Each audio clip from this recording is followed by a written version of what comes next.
Ini adalah penjara terbesar di dunia. Puluhan ribu anggota geng di sini telah dicabut nama aslinya, hanya menyisakan nomor dan tato.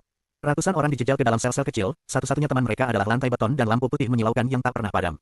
Tidak ada jam kunjungan, tidak ada telepon, dan tidak ada pengacara pembela. Hanya jatah 2 kali makan sehari untuk mencegah mereka kelaparan, dan tentara bersenjata lengkap siap melakukan inspeksi mendadak kapan saja. Jika Anda melakukan kejahatan paling keji di negara ini, Anda tidak akan dikirim ke penjara biasa, Anda akan dilempar ke sini. Selamat datang di El Salvador, di pusat penahanan terorisme, penjara super keamanan khusus untuk penjahat geng dan teroris, tempat yang dikenal sebagai pusat penahanan keamanan ekstrim di mana begitu Anda masuk, Anda tidak bisa keluar. Hari ini kita akan menjelajahi tembok menjulang yang tak tertembus ini. Apakah Anda siap? Mari kita mulai. Pusat Penahanan Terorisme, disingkat CECOP dalam bahasa Spanyol, adalah penjara keamanan tinggi yang terletak di Tecluca, El Salvador, di Amerika Utara bagian selatan. Penjara ini dibangun pada akhir tahun 2022 di tengah penindakan besar-besaran terhadap geng-geng kriminal di negara tersebut. Pemerintah El Salvador secara resmi meluncurkan penjara ini pada akhir Januari tahun 2023 dan memulai penahanan skala besar pada bulan berikutnya. Pada tanggal 11 Juni tahun 2024, pusat penahanan ini memiliki jumlah tahanan yang terkonfirmasi sebanyak 14.532 orang. Pada November tahun 2024, Direktur Penjara Belarmino Gacha memperkirakan jumlah tahanan antara 15.000 dan 20.000 orang. Jumlah tahanan yang ditahan di pusat penahanan teroris ini jauh lebih sedikit daripada kapasitasnya yang mencapai 40.000 orang. Namun, sejak pembangunannya, IKA telah menjadi salah satu penjara terbesar di dunia baik dari segi kapasitas maupun jumlah tahanan.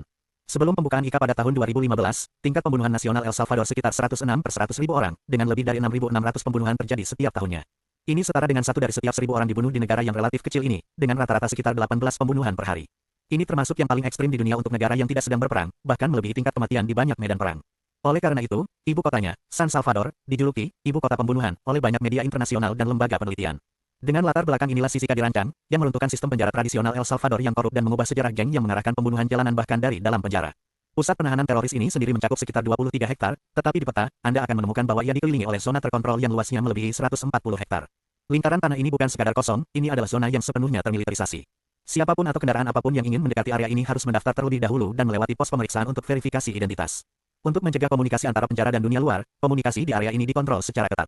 Begitu Anda memasuki zona terkontrol di sekitar Sisika, ponsel Anda langsung menjadi tidak berguna. Sinyal komunikasi sangat melemah, dan semua panggilan serta layanan lokasi menjadi tidak efektif. Penjara ini terletak di dalam zona isolasi besar yang dirancang khusus. Dibangun jauh dari kota di distrik Tecluca, Provinsi San Vicente, El Salvador, ini adalah daerah terpencil di dekat kaki gunung berapi San Vicente. Lokasi ini, penghalang alami dengan kontak manusia yang jarang, secara inheren menciptakan jarak, secara efektif mengisolasi kelompok paling berbahaya dari masyarakat normal.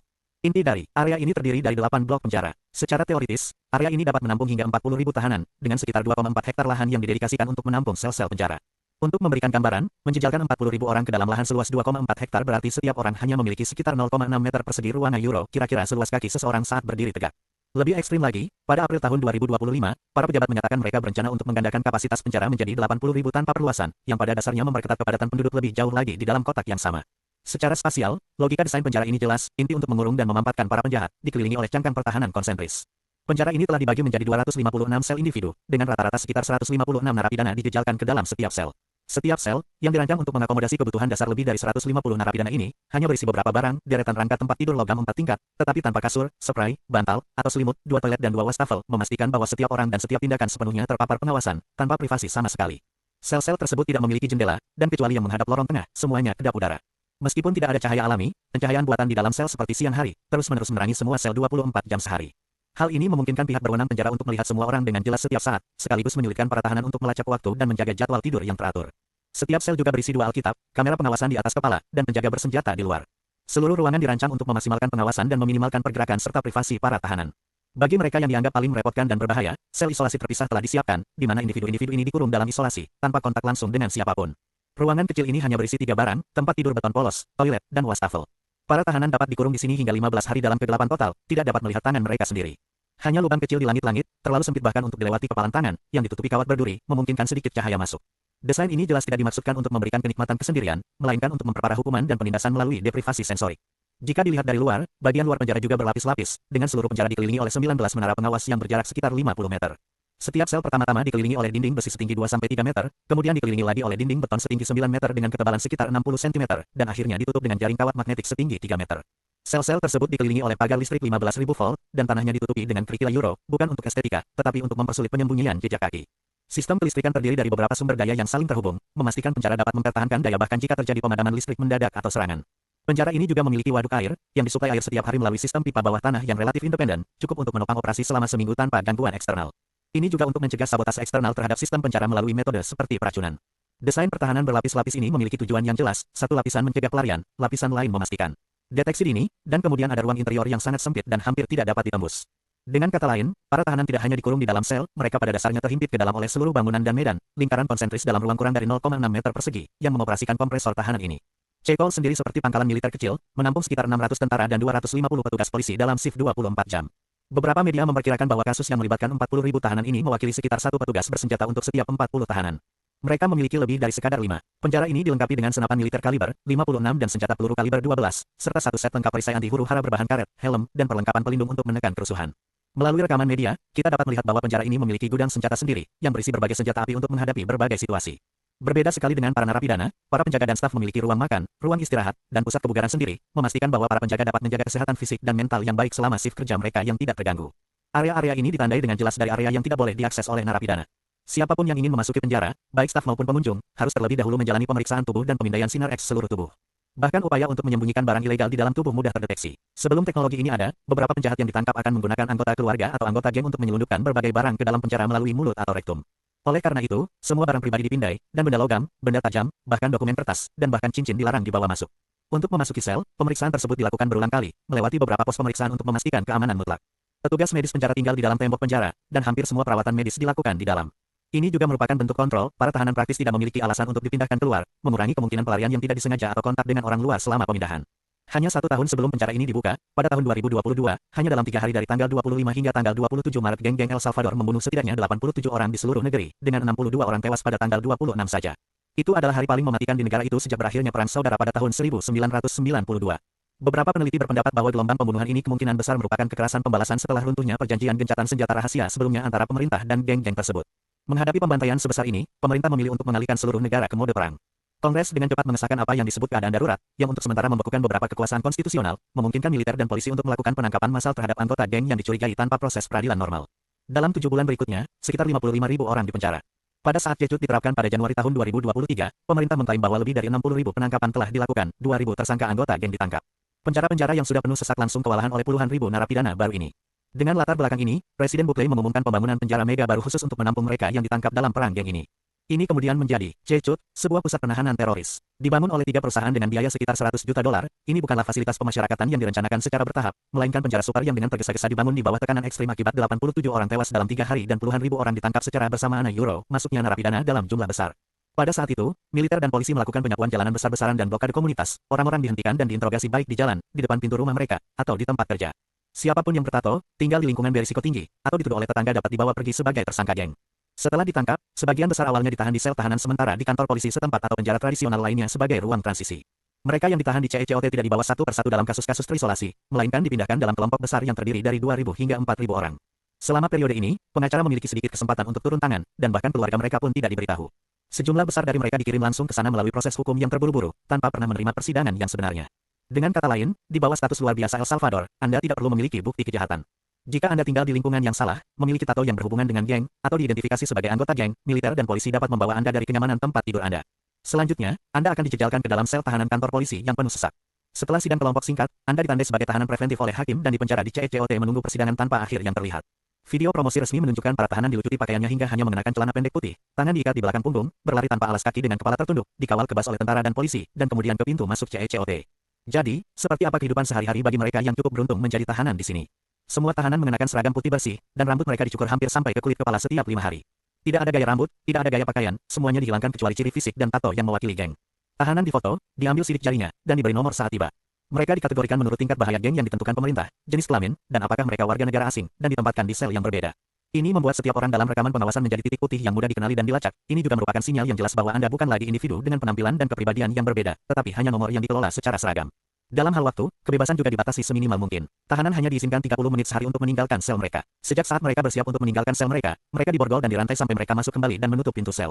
Selama masa ini, mereka sangat dibatasi pada beberapa hal, aktivitas fisik sederhana, membaca Alkitab bersama, berpartisipasi dalam persidangan daring di dalam penjara, atau dikurung di sel isolasi. Selain itu, tidak ada pendidikan, hiburan, kunjungan keluarga, dan layanan telepon. Karena pihak berwenang percaya bahwa setiap kesempatan untuk berhubungan dengan dunia luar dapat menjadi peluang untuk menyampaikan informasi tentang rencana kriminal berikutnya, para tahanan terjebak dalam rutinitas harian yang sama dan tidak berubah untuk jangka waktu yang lama, absensi untuk makan dan tidur. Bahkan waktu makan sepenuhnya diatur oleh logika memprioritaskan keselamatan. Makanan harian para tahanan monoton, nasi putih, kacang-kacangan, telur, dan pasta euro, jatah yang dirancang untuk mempertahankan hidup, tetapi hampir tidak menawarkan pilihan lain. Mereka tidak diberi peralatan makan apapun. Air diperoleh dari ember plastik biru di sel mereka, diambil dengan sendok plastik kecil. Tidak ada pisau atau garpu logam, tidak ada benda tajam. Di sini, apapun yang kecil dapat menjadi senjata. Anda dapat membayangkan seluruh sel dipenuhi orang yang makan dengan tangan kosong. Gambaran ini terus-menerus mengingatkan para tahanan bahwa mereka telah kehilangan semua kesempatan. Yang lebih penting, kartu CE secara praktis memperjelas bahwa ini bukanlah tempat untuk pembebasan.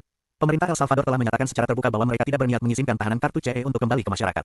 Para tahanan di sini bahkan diadili dan dijatuhi hukuman penjara selama ratusan atau bahkan ribuan tahun.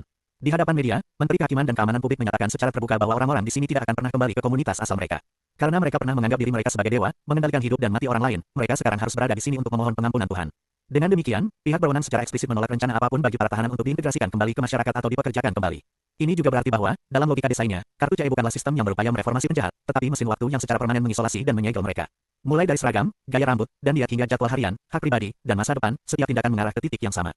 Ini seperti lubang hitam, fokus di sini bukanlah pada tipe orang seperti apa Anda akan menjadi, tetapi pada kenyataan bahwa Anda tidak akan pernah diizinkan untuk muncul di dunia luar lagi. Anda mungkin memperhatikan bahwa penjara ini bahkan memiliki logo hitam putihnya sendiri. Sebuah lingkaran putih di atas latar belakang hitam dengan 3 palang hitam menyerupai jeruji penjara, dan di bawahnya, kata-kata CECOT, simbol kebangkitan. Logo ini jelas bukan sekadar gambar acak, logo ini dicetak di dinding luar gedung, dalam dokumen seragam polisi, dan dalam video promosi, menjadi simbol visual kemenangan pemerintah atas geng. Beberapa netizen bahkan berkomentar bahwa komposisinya memiliki kemiripan tertentu dengan bendera hitam ISIS. Meskipun tidak ada bukti peniruan yang disengaja, kontras mencolok antara dinding hitam dan putih ini secara efektif menyampaikan pesan, ini adalah tempat khusus untuk memenjarakan orang-orang paling berbahaya di dunia. Melihat ini, Anda pasti bertanya-tanya, mengapa El Salvador melahirkan begitu banyak anggota geng dan penjahat? Sebelum memahami semua ini, kita perlu mundur beberapa dekade. Secara kasat mata, El Salvador adalah negara kecil di Amerika Tengah, tetapi untuk waktu yang lama, El Salvador lebih mirip perusahaan swasta yang dimiliki oleh beberapa keluarga. Sepanjang sebagian besar abad ke-20, tanah dan kekayaan El Salvador sangat terkonsentrasi di tangan sejumlah kecil oligarki. Mereka sering disebut sebagai 14 keluarga. Mereka mengendalikan perkebunan kopi, bank, dan perdagangan impor-ekspor, mengendalikan sebagian besar lahan pertanian dan jalur kehidupan ekonomi negara itu. Sebagian besar petani dan kaum miskin kota hanya dapat bekerja untuk perusahaan yang mereka kendalikan, mendapatkan upah yang sedikit, tanpa tanah, aset, atau jalan menuju peningkatan status sosial. Selama Perang Dingin, untuk mencegah penyebaran ideologi Soviet di Amerika Tengah, Amerika Serikat memilih untuk mendukung pemerintah dan militer sayap kanan El Salvador, memberikan bantuan militer, pelatihan intelijen, dan pasukan khusus. Mereka ditugaskan untuk menekan gerilyawan sayap kiri untuk memastikan negara kecil itu tetap berada di pihak Washington. Hasilnya adalah situasi di mana segelintir elit masih memegang teguh tanah dan kekuasaan, sementara sejumlah besar orang miskin terpinggirkan. Setiap suara yang menuntut reformasi agraria, upah yang lebih tinggi, atau hak-hak dasar dengan mudah dicap sebagai subversif dan ditangani oleh militer, polisi, dan regu pembunuh paramiliter. Pada tahun 1980, kontradiksi yang telah lama terakumulasi akhirnya meledak, dan perang saudara El Salvador pecah. Pasukan pemerintah, yang bergabung dengan regu pembunuh, melawan gerilyawan sayap kiri selama 12 tahun di negara yang sudah miskin, di mana sekitar 50.000 orang tewas dan ribuan lainnya hilang, sebagian besar korban adalah warga sipil tak bersenjata. Bagi orang biasa, perjuangan bukan lagi konsep abstrak, melainkan kehilangan anggota keluarga. Perjanjian damai ditandatangani pada tahun 1992, mengakhiri perang, tetapi banyak masalah mendasar tetap belum terselesaikan. Beberapa keluarga dan oligarki ekonomi masih mengendalikan sumber daya, dan benih gelombang kekerasan lain ditaburkan di reruntuhan. Kisah kemudian bergeser ribuan kilometer ke Los Angeles, AS. Selama Perang Saudara, sejumlah besar warga El Salvador melarikan diri ke Amerika Serikat untuk menghindari konflik, banyak yang akhirnya menetap di komunitas miskin di Los Angeles. Kelompok ini, dengan kemampuan berbahasa Inggris yang terbatas, kulit gelap, tanpa status hukum, dan tanpa uang, sering menghadapi intimidasi dari geng-geng yang sudah mapan di distrik sekolah dan di jalanan. Dalam lingkungan ini, imigran muda El Salvador, yang mencari perlindungan diri dan rasa memiliki, mulai mengorganisir kelompok mereka sendiri di komunitas mereka, dengan cepat menyerap budaya jalanan Los Angeles pada saat itu, seperti tato yang melambangkan kesetiaan, konsep teritorial, dan aturan kekerasan. Geng-geng paling berbahaya di kemudian hari seperti M13, Mara Salvatrucha, dan Polio 18 Street tumbuh di Los Angeles dengan latar belakang ini. Seiring waktu, kelompok-kelompok ini dengan cepat berevolusi dari lingkaran kecil yang saling melindungi menjadi geng-geng yang sangat hierarkis dan penuh kekerasan, mengubah berbagai transaksi ilegal dan kejahatan menjadi sarana penghidupan dan cara untuk menjaga disiplin internal. Pada tahun 1990-an, Amerika Serikat mulai melakukan deportasi besar-besaran terhadap anggota geng imigran Amerika Tengah yang memiliki catatan kriminal. Bagi AS, ini berarti mengirim elemen-elemen berbahaya kembali ke negara asal mereka, tetapi bagi El Salvador, situasinya justru sebaliknya.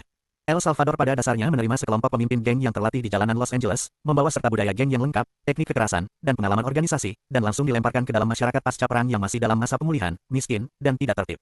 Dengan demikian, geng MN13 dan 18 Street dengan cepat memantapkan diri di El Salvador, menggunakan semua yang telah mereka pelajari di Los Angeles untuk membangun kembali wilayah kekuasaan di San Salvador dan kota-kota lain, mengumpulkan uang perlindungan dan merekrut remaja, mengubah trauma perang menjadi bentuk kekerasan baru yang dinormalisasi. Pada pertengahan tahun 2010-an, hal ini kembali ke poin yang disebutkan di awal video, tingkat pembunuhan disengaja di El Salvador telah melonjak hingga termasuk yang tertinggi di dunia. Sopir bus dibunuh di depan umum karena gagal membayar uang perlindungan, pedagang kaki lima diperas. Siswa dipaksa bergabung dengan geng, dan banyak keluarga mempertaruhkan nyawa mereka hanya untuk membawa anak-anak mereka pulang dengan selamat setelah sekolah. Dalam lingkungan seperti itu, ketika pemerintah mengumumkan penindakan keras yang belum pernah terjadi sebelumnya terhadap geng dan berencana membangun penjara super khusus untuk anggota geng, Anda dapat memahami mengapa begitu banyak orang takut akan kekejamannya dan benar-benar mendukung keberadaannya. Bagi warga El Salvador biasa yang telah mengalami perang saudara dan penindasan geng selama beberapa dekade, penjara super El Salvador bukan hanya bangunan yang dingin dan impersonal, penjara ini mewujudkan harapan yang ekstrim, bahkan putus asa. Jika Anda dapat menghilangkan mayat di jalanan dan membiarkan anak-anak berjalan bebas, bahkan mengunci seluruh generasi di dalam kotak beton ini pun dapat diterima. Munculnya pusat penahanan ini telah menunjukkan kepada dunia jawaban yang ekstrem, memasukkan hampir seluruh generasi anggota geng ke dalam penjara super, mengurangi tingkat pembunuhan hingga ke titik terendah dalam sejarah. Tetapi apakah ini hanya menyelesaikan kejahatan yang terlihat di jalanan, ataukah ini hanya mengunci kekerasan, ketakutan, dan ketidakadilan secara brutal di dalam kotak hitam yang tak terlihat? Mungkin belum ada yang dapat menjamin solusi mendasar untuk pertanyaan ini. Jika Anda memiliki minat yang sama untuk memperluas batasan kemanusiaan, silakan sukai dan berlangganan, dan tinggalkan komentar di bawah. Kami akan terus melacak setiap langkah eksplorasi manusia.